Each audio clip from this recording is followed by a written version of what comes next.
আয়াত ৯১ ইন্নাল্লাযীনা কাফারু ওয়া মাতু ওয়া হুম কুফফারুন ফালান ইউকবালা মিন আহাদিহিম মিলউল আরদি যাহাবান ওয়ালাউ ইফতাদা বিহি উলাইকা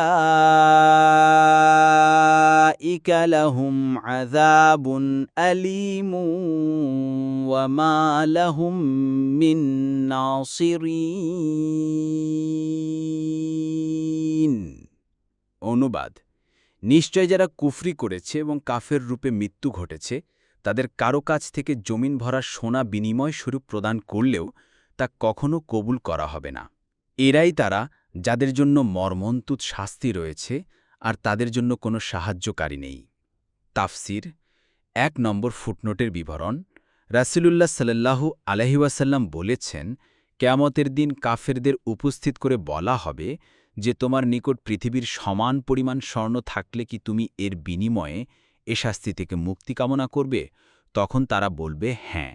তাকে বলা হবে যে তোমার নিকট এর চেয়েও সহজ জিনিস চাওয়া হয়েছিল, আমার সাথে আর কাউকে শরিক না করতে, কিন্তু তুমি তা মানতে রাজি হওনি। বুখারী ৬৫৩৮।